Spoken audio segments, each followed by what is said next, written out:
اور رمضان شریف بھی آ رہا ہے، اور آپ کو معلوم ہے ہم نے رمضان میں پڑھائی رکھی ہے، چھٹیاں نہیں رکھی۔ جب میں نے حسنین شروع کیا 1999 میں، تو اللہ نے میرے دل میں یہ بات ڈالی کہ رمضان تو علم کا مہینہ ہے، انا انزلناہ فی لیلۃ القدر، اور چاروں آسمانی کتابیں رمضان میں اور سارے صحیفے رمضان میں۔ اپنے اللہ کو کیا پسند تھا اس مہینے کا؟ حضرت ابراہیم علیہ السلام پر چھوٹی کتابیں اتری یکم رمضان کو، حضرت موسیٰ علیہ السلام پر تورات اتری 2 رمضان کو، حضرت داؤد علیہ السلام پر زبور اتری 6 رمضان کو، حضرت عیسیٰ علیہ السلام پر انجیل اتری 12 یا 18 رمضان کو، اور اللہ کے نبی پر قرآن اترا فی لیلۃ القدر، لیلۃ القدر میں اترا۔ تو سارا آسمانی علم رمضان میں اترا۔ سارے مہینوں کے نام عربوں نے رکھے، محرم، صفر، ربیع الاول، ربیع الثانی، جمادی الاولی، جمادی الثانی، رجب، شعبان، رمضان، شوال، ذوالقعدہ، ذوالحج۔ اس میں جو رمضان ہے یہ نام اللہ نے رکھا، باقی مہینوں کے نام تو رکھے عربوں نے۔ پھر ان کی زبان پہ اللہ لایا رمضان، کیونکہ ابھی تو دنیا بھی نہیں بنی تھی اور اللہ نے قرآن کی تلاوت فرمائی تھی۔ تو اس قرآن میں تھا شہر رمضان الذی انزل فیہ القرآن۔ تو رمضان کا نام اللہ نے پہلے سے چن رکھا تھا، پھر ان سے رکھوا دیا۔ رمضان کہتے ہیں رمض یرمز، جل جانا، جل جانا۔ رمضان کو رمضان کیوں کہتے ہیں؟ کہ اس میں گناہ جل جاتے ہیں۔ مسلمان پہلا روزہ رکھتا ہے اور اس کے گناہ اللہ جلانا شروع کرتا ہے، اس کی بھوک پیاس کی آگ میں گناہوں کو ڈالتا ہے، جلاتا ہے۔ آخر 29 رمضان یا 30 رمضان آخری رات اللہ تعالیٰ اس کی پچھلے سال کے سارے گناہ معاف فرما دیتا ہے۔ تو اس کو اس سے تشبیہ دی گئی کہ جیسے جلنے سے چیز ختم ہو جاتی ہے، رمضان کے روزے کی بھوک اور پیاس کی تپش سے اللہ تعالیٰ پچھلے سال کے سارے گناہوں کو معاف فرما دیتا ہے۔ تو مجھے خیال آیا اس وقت جب ابھی بالکل کزرعن اخرج شطأہ تھا، ہمارے مدرسے کی مثال کزرعن اخرج شطأہ، دعا کرو اللہ تعالیٰ فاستغلظ فاستوى علی سوقہ، اسے بنا دے۔ امید تو ہے کہ کچھ شکل اللہ نے بنا دی، اللہ اسے پوری دنیا میں پھیلا دے۔ میری تو تمنا ہے کہ ایک ایسی مثبت سوچ کے علماء کے اللہ میرے ذریعے سے تیار کروا دے جو امت کو جوڑنے والے ہوں، توڑنے والے ہوں۔ کتنا ظلم و ستم ہے کہ پیسے بھی لیتے ہیں اور امت کو توڑ کے چلے جاتے ہیں۔ میں نے ایک خطیب سے کہا تم یہ منفی تقریریں کیوں کرتے ہو، تم مثبت کیوں نہیں کرتے؟ تھوڑی چیزیں ہیں بتانے کے لیے لوگوں کو جس پر سارے مسائل، سچ بولو، کون سا مسئلہ کس کے خلاف کہے گا؟ محبت کرو، کس مسئلہ کے خلاف ہے یہ بات؟ ماں باپ کی خدمت کرو، رزق حلال کماؤ، شراب سے بچو، زنا سے بچو، جوئے سے بچو، سود سے بچو، رشوت سے بچو، جھوٹ سے بچو، ظلم سے بچو، ماں باپ کی نافرمانی سے بچو۔ یہ کتنی باتیں ہیں جو امت کو بتانے کی ضرورت ہے۔ کہنے لگا یہ پھر پیسے نہیں لبدے، پیسے ہی اس گل دے لبدن کہ آج تسی فلانے آندہ توا لین بجانا، اگر منہ میں توا نہ لگاؤں تو میں تو نہ پیسے نہیں دے میں۔ تو یہ اس وقت سٹیٹس ہے، تو کیا پیغام جائے گا؟ تو اللہ تعالیٰ آپ کو مثبت بنائے۔ رمضان میں چونکہ سارا علم اترا تو مجھے خیال آیا کہ ہمیں رمضان میں چھٹی کرنا تو ایک ایسی عادت ہے، کوئی سنت تو ہے نہیں، تو مجھے رمضان میں پڑھائی کروانی چاہیے، چاہے تھوڑی ہوگی، روزے کی بھوک بھی ستائے گی اور رات کے جاگنے کی وجہ سے نیند بھی ستائے گی، لیکن اس میں ایک لفظ سینکڑوں لفظوں پہ بھاری ہوگا غیر رمضان۔ تو میں کراچی گیا اور مفتی تقی صاحب دامت برکاتہم سے سب سے پہلے جا کے مشورہ کیا کہ حضرت میں چاہتا ہوں کہ رمضان میں چھٹی نہ ہو، پڑھائی ہو۔ اس وقت رمضان سردیوں میں تھا، تو وہ بڑے خوش ہوئے، کہنے لگے یہ تو بہت اچھی بات ہے۔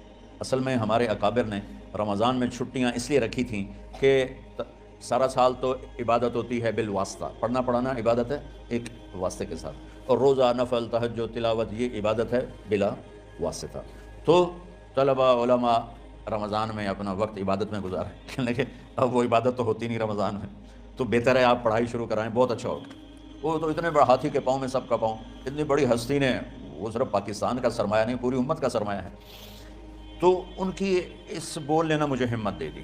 تو پھر میں نے یہاں آ کر اس وقت یہ پہلی جماعت مولوی عدنان صاحب کی اور مولوی مسعود صاحب اور کچھ انتقال کر گئے رحمۃ اللہ علیہ، یہ تھے۔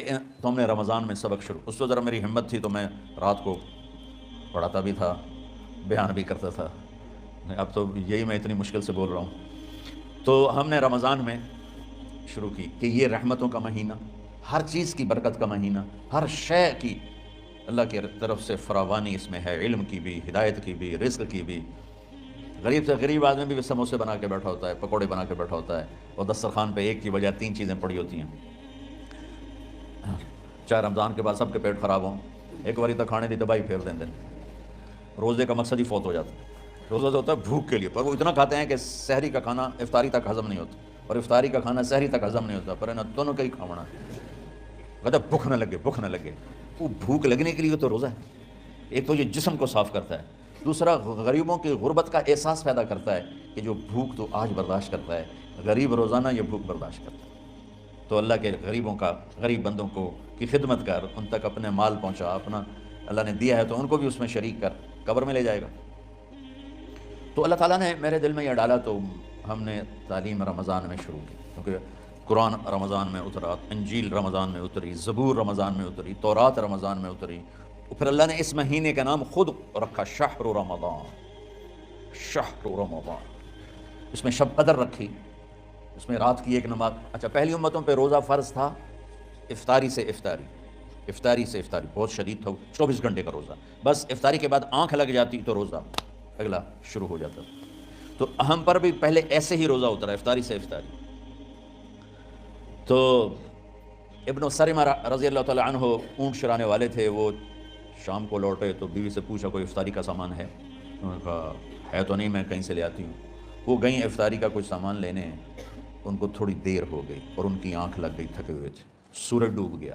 جب وہ آئیں تو انہوں نے کہا ہائے سرمہ تو ہلاک ہو گیا۔ تو کیا ہوا؟ کہا اگلا روزہ شروع ہو گیا کیونکہ تیری آنکھ لگ گئی۔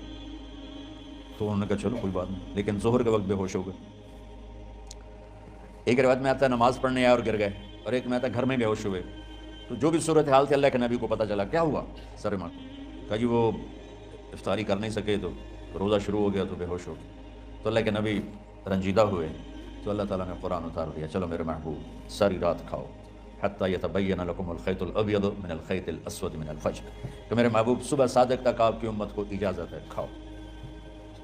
پہلی امتوں پر افطاری سے افطاری، لیکن ان کی نماز تراویح نہیں تھی، تو ہمیں اللہ تعالیٰ نے دیا سحری تک پوری رات۔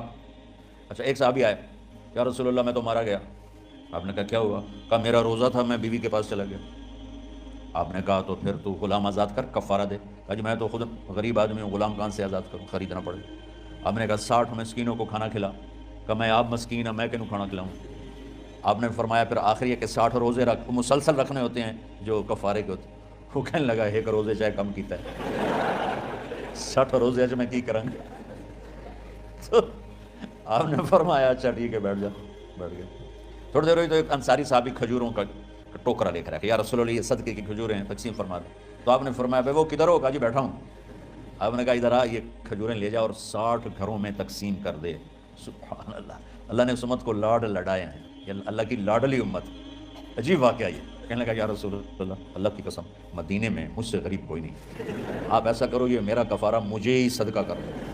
تو آپ اتنا ہنسے کہ یہ آخری دانت نظر آنے لگے۔ بہت کم ایسا ہوتا تھا فضحک حتی بدت نواجذہ، ایسا ہنسنا آپ کبھی کبھی ہنستے تھے کہ آخری دانت پورا منہ کھل جائے، تو آپ اتنا ہنسے کہ آخری دانت تک نظر آنے لگے۔ تو آپ نے کہا اچھا جا لہجہ تیرے واسطے، لیکن یہ صرف تیرے لیے اور کسی کے لیے نہیں ہے۔ تو جب ایسی خیانت ہوئی تو اللہ تعالیٰ نے دوسرا حکم بھی اتار دیا، باشروہن، کہ تمہارے لیے بیوی بھی حلال ہے، کھانا بھی حلال ہے جب تک صبح صادق نہیں ہو جاتی۔ لیکن اللہ نے ہمیں ایک نماز عطا فرما دی جس کو ہم آج صلاۃ التراویح کہتے ہیں۔ میرے نبی کے زمانے میں اسے قیام اللیل کہا جاتا تھا۔ تراویح کا نام کب پڑا اس کا تو مجھے پتہ نہیں، کہیں نہ کہیں لکھا ہوگا، لیکن صحابہ کے دور میں اس نماز کا نام تھا قیام اللیل۔ اس لیے حضرت عائشہ رضی اللہ تعالیٰ عنہ کی روایت ہے جس سے 8 رکعت والے حضرات استدلال کرتے ہیں کہ رمضان اور غیر رمضان میں اس کو امام بخاری نے قیام اللیل کا ہی عنوان دیا ہے، آپ نے 11 رکعت سے زیادہ نماز نہیں پڑھی۔ ایک ضعیف روایت میں ہے کہ آپ نے 3 دن پڑھائی نماز، یہ تو صحیح روایت ہے۔ کتنی رکعت پڑھائی؟ تو ایک ضعیف روایت میں ہے کہ 20 رکعت پڑھائی۔ اچھا، ضعیف روایت سے عبادت ثابت نہیں ہو سکتی، حکم شرعی۔ تو جب حضرت عمر رضی اللہ تعالیٰ عنہ نے سب کو، میرے نبی کے دور میں 3 دن کے بعد آپ تو آئے نہیں کہ کہیں فرض نہ ہو جائے، تو صحابہ اپنے طور پر قرآن سنتے تھے ٹولیوں میں۔ صدیقی دور میں 2 سال وہ فتنوں میں گزرا، تو اس میں بھی اسی طرح چلا کہ ٹولیوں میں ہوتی تھی۔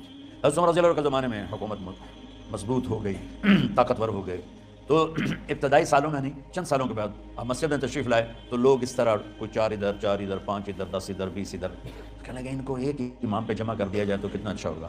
تو آپ نے سب کو اکٹھا کیا اور ابی بن کعب رضی اللہ تعالیٰ عنہ کو امام بنایا، اور سب کو ایک نماز پہ جمع کر کے 20 رکعت کی کا حکم عطا فرمایا۔ تو حضرت عمر کا یہ عمل اس حدیث کو مضبوط کر دیتا ہے کہ چونکہ میرے نبی نے کہا علیکم بسنتی و سنت الخلفاء الراشدین من بعدی، کہ میری اور میرے خلفاء راشدین کی سنت پر مضبوطی سے عمل کرنا۔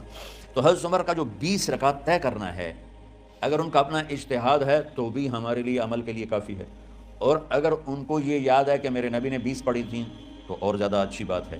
لیکن بہرحال جو 8 پڑھتا ہے ہمارا اس پہ بھی کوئی اعتراض نہیں، چونکہ وہ بھی حدیث کے ساتھ بات کرتا ہے، اور باقی پوری امت 20 پڑھتی ہے، ان پر بھی اعتراض نہیں۔ میں ایک جگہ سے گزر رہا تھا، نماز کا وقت ہو گیا، اہل حدیث کی مسجد تھی، میں وہاں نماز پڑھنے چلا گیا، تو ایک بہت بڑا اشتہار لکھا ہوا تھا 20 تراویح ثابت کرنے والے کو 5 لاکھ روپے انعام۔ کہ کس قدر بے وقوفی ہے اور کس قدر احمقانہ یہ امت کی باتیں ہیں کہ 20 تراویح، سینکڑوں سال سے امت کا عمل 20 تراویح آ رہا ہے۔ تراویح کا نام جو پڑھا مجھے یوں لگتا ہے کہ اہل مکہ، یعنی اہل مکہ جو تھے نا، وہ 4 تراویح پڑھ کے ایک طواف کرتے تھے، تو وہ آرام کے لیے ہوتا، ترویحہ آرام، تھوڑی دیر کا آرام۔ تو 4 تراویح کے بعد ایک طواف کرتے تھے، وہ چھوٹا سا طواف 10 منٹ میں ختم ہو جاتا تھا، اور پھر 4 تراویح پڑھتے تھے، پھر طواف کرتے تھے، پھر 4 پڑھتے تھے، پھر طواف کرتے تھے۔ یہ صحابہ کے تھوڑے بعد کے دور کی بات۔ تو مدینے والوں کو پتہ چلا کہ مکے والے تو یہ کرتے ہیں، وہ کہنے لگے اساں کی کریے، انہوں نے کہا اسی 40 تراویح پڑھیں گے، 40 رکعت، وہ 40 رکعت پڑھتے تھے۔ تو نوافل میں کوئی سختی نہیں کہ بھائی 8 سے زیادہ نہیں پڑھنی، بدعت ہو جائے گی، اور 20 پڑھنا بدعت ہے، یہ سب جہالت کی بات ہے۔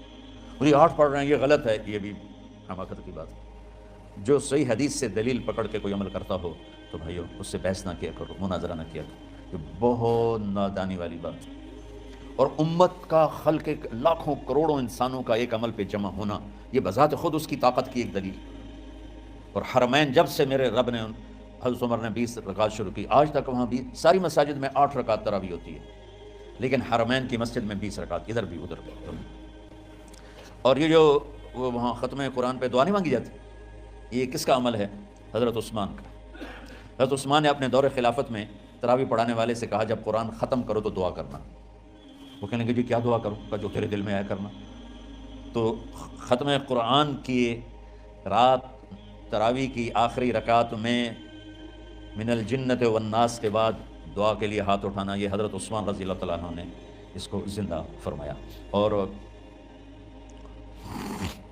امام دعا کرتا تھا 1 منٹ 10 منٹ 20 منٹ جتنے بھی، اور پیچھے لوگ آمین کہتے تھے۔ وطر کی جماعت نہیں ہوتی تھی، وطر کو با جماعت حضرت مولا علی رضی اللہ تعالیٰ عنہ نے شروع کی کہ وطر کو بھی با جماعت پڑھا جائے، تو یہ ان کی سنت ہے کہ وطر کو با جماعت پڑھا گیا۔